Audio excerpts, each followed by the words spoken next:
आदरणीय डॉक्टर कृष्ण गोपाल जी का भी आगमन हुआ है, उनका भी आशीर्वाद हम सबको मिलेगा।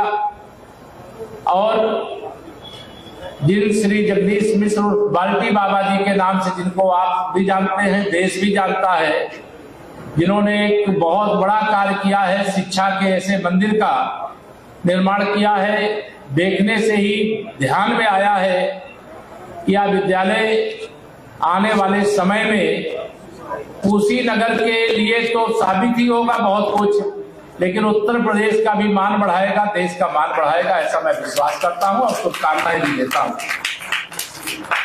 मंच पर हमारे क्षेत्रीय अध्यक्ष भारतीय जनता पार्टी आदरणीय श्री शाहजानंद राय जी, बहुत ही रचनात्मक, जिन्होंने तरीके से समाज की सेवा करते हुए देश की संसद में देवरिया लोकसभा क्षेत्र से प्रतिनिधित्व कर रहे हैं, ऐसे आदरणीय शशांक मणि जी, हमारे जिला अध्यक्ष आदरणीय श्री दुर्गेश राय जी, जिनको अभी आपने सुना है, प्रोफेसर डॉक्टर संध्या मिश्रा जी, मैं समझ सकता हूं कि उनके मन में बहुत भाव था, बहुत कुछ कहना चाहती थी, समय की मर्यादा में उन्होंने नहीं कहा है अपनी पूरी बात। ऐसी आदरणीय संध्या मिश्रा जी, यहाँ के लोकप्रिय विधायक डॉक्टर असीम कुमार राय जी, हमारे सम्मानित विधायकगण श्री विवेकानंद पांडे जी, श्री मोहन वर्मा जी, मनीष कुमार जायसवाल जी, विनय प्रकाश गौड़ जी, हमारे अमरेंद्र पांडे और पप्पू पांडे जी, मंच पर इस जिले की प्रभारी का जिम्मेदारी निर्वाह करने वाली शकुंतला चौहान बहन जी, हमारे पूर्व जिला अध्यक्ष प्रेमचंद्र मिश्र जी, राजेश्वर सिंह जी, लक्ष्मी प्रसाद कुशवाहा जी, अन्य वरिष्ठ जो यहाँ साथी गण हैं, मैं उन सब का, सुरेंद्र जी आ गए क्या? सुरेंद्र जी, ऐसे सभी का मैं हृदय से स्वागत करते हुए, अभिनंदन करते हुए, आज का दिन आप सबसे पहले तो मैं ये कहूंगा कि अभी आज जिनका उद्बोधन मिलने वाला है, आदरणीय श्री भैया जी जोशी जी का, उनके द्वारा कहे गए एक एक शब्द को मंत्र की तरह ग्रहण करिएगा।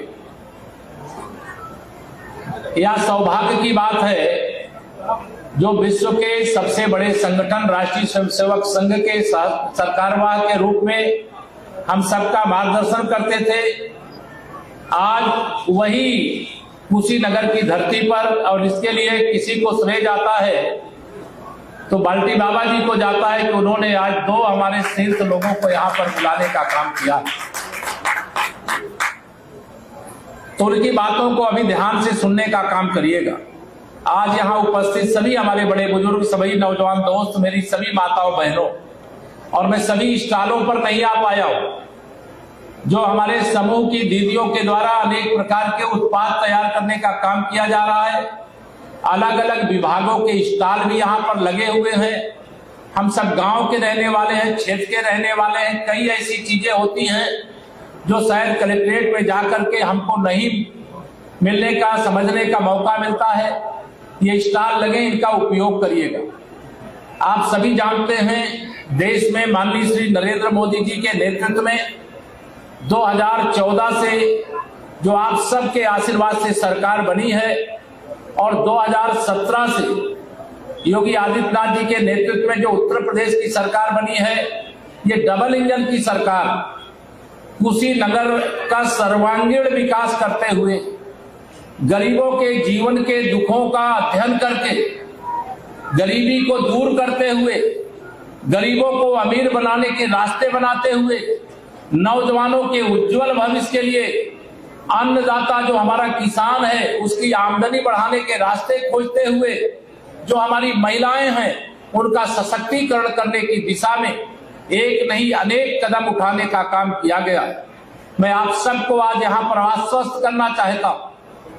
पहले तो हमारे प्रदेश में जो 1 करोड़ लगभग दीदियां समूह के साथ जुड़ी हुई थी, हमने तय किया है कि हम उत्तर प्रदेश में समूह में दीदियों को जोड़ने का काम तेज करेंगे। और 1 वर्ष के भीतर इन 1 करोड़ दीदियों की जगह 3 करोड़ दीदियों को जोड़ने का काम करेंगे। दूसरा, हमारे प्रदेश को 30 लाख दीदियों को लखपति दीदी बनाने का लक्ष्य दिया गया था। लगभग वह लक्ष्य हम पूरा करने की ओर अग्रसर है, लेकिन अभी हम लोगों ने तय किया है कि उत्तर प्रदेश में 1 करोड़ दीदियों को लखपति दीदी बनाने का काम करेंगे और 7,500 समूहों को करोड़पति समूह बनाने का काम करेंगे। और इसके लिए अनेक योजनाएं हैं मेरे पास, और आप सबका मैं आह्वान करना चाहता हूं। आप कोई भी अच्छा काम कुशीनगर की धरती पर करना चाहेंगे, डबल इंजन की सरकार आपके उस कार्य को विस्तार देने के लिए, जो सामान आप बनावे उनकी बिक्री करने के लिए, जो उत्पाद आप पहले से बना रहे हैं उनकी गुणवत्ता, उनकी ब्रांडिंग की, उनकी पैकेजिंग की व्यवस्था करने के लिए कुशीनगर और उत्तर प्रदेश में ही नहीं, देश और दुनिया में भी आपका बनाया हुआ सामान बिके, इसका प्रबंध करने के लिए हमारे पास योजना है और उस योजना को हम कुशीनगर को देने का काम आने वाले समय में करने वाले हैं। अभी आपके पास जो उत्पाद है उसमें बहुत अच्छे अच्छे उत्पाद है, ओडीओपी का भी है, लेकिन अभी उत्तर प्रदेश की सरकार ने जैसे 1 जनपद 1 उत्पाद यह अभियान चलाया था, उसकी कॉपी करके देश के लगभग सभी राज्यों ने अपने अपने राज्यों में 1 जनपद 1 उत्पाद की योजना शुरू की। अब हम लोगों ने 1 जनपद 75 जिले हैं, हर जिले में कोई ना कोई खाने का सामान इतना बढ़िया बनता है कि अगर कुशीनगर वाला चाहे कि उसको कोई हम अच्छा सामान बिक रहा है और सोनभद्र में बन रहा है, प्रयागराज में बन रहा है या गाजियाबाद में बन रहा है, तो उसको प्राप्त करना चाहे, खरीदना चाहे तो उसको नहीं मिल सकता है। इसलिए हम लोगों ने तय किया है 1 जनपद 1 उत्पाद और 1 जनपद 1 व्यंजन का एक कोई ना कोई यहाँ पर दीदियों के माध्यम से कैंटीन खुलवाएंगे, एक दुकान खुलवाएंगे, शॉप खुलवाएंगे, वहां सारा सामान पूरे उत्तर प्रदेश का कुशीनगर में मिले, प्रदेश के सभी 75 जनपदों में मिले। ऐसी योजना बनाई गई है और आप सब यहाँ पे बड़ी संख्या में आए। मेरे मन में बहुत कुछ बातें कहने का है, लेकिन मैं आप सबसे इतना ही निवेदन करूंगा, या 2026 के फरवरी महीने की 7 तारीख को आपके पास आए। इस समय मतदाता सूची के शुद्धिकरण का अभियान चल रहा है। यद्यपि अभी चुनाव आयोग के द्वारा 1 महीना समय उसका बढ़ा दिया गया। कोई भी मतदाता जो 18 वर्ष की आयु पूरा कर चुका है, वो मतदाता सूची में नाम जुड़वाने से वंचित न रह जाए, इसके लिए भारतीय जनता पार्टी का संगठन भी काम कर रहा है और मैं जनता जनार्दन का भी आह्वान कर रहा हूं कि आप भी आगे बढ़ करके बाबा साहब डॉक्टर भीमराव अंबेडकर जी ने संविधान के माध्यम से देश के हर 18 साल जिनकी आयु हो गई है उनको और जीवन पर्यंत तक वो 1 वोट देने का, विधायक बनाने के लिए, सांसद बनाने के लिए यह अवसर दिया है। इस अवसर का लाभ उठाइए, मतदाता सूची में अपना नाम जुड़वाइए। 2027 का विधानसभा चुनाव आने वाला, समाजवादी पार्टी भारतीय जनता पार्टी की बढ़ती हुई ताकत को देख करके बौखलाई हुई है। देश में कांग्रेस इतना विचलित हो गए हैं कांग्रेसी, तो उनको लग रहा है कि लगातार तीसरी बार माननीय नरेंद्र मोदी जी देश के प्रधानमंत्री बन गए हैं, लेकिन चौथी बार भी वो बनने से नहीं रोक पाएंगे, तो सत्ता वियोग में बौखलाए हुए संसद की कार्रवाई नहीं चलने दे रहे, माननीय प्रधानमंत्री जी के प्रति अब शब्दों का प्रयोग करने का काम करते, उन पर हमला करने की साजिश करते। मैं आप सबको आह्वान करना चाहता हूं, 2027 के विधानसभा चुनाव में भी जैसे आपने 2014 में जिताया, लोकसभा 2019 में जिताया, 2024 में जिताया, और जैसे विधानसभा में 2017 में जिताया, 22 में जिताया, वैसे 2027 में भी कुशीनगर की सभी सीटों पर कमल का फूल खिला करके देश में फिर एक बार माननीय नरेंद्र मोदी जी को हाथों को मजबूत बनाने के लिए उत्तर प्रदेश में सरकार बनाने का काम करिए। उत्तर प्रदेश देश को सशक्त बनाने का माध्यम, देश की राजनीति का निर्णय उत्तर प्रदेश से होता है। विरोधी भी चाहते हैं, देश के दुश्मन भी चाहते हैं कि देश की सत्ता में मोदी जी ना रहे या भारतीय जनता पार्टी ना रहे, तो वह चारागाह भारत को बना ले।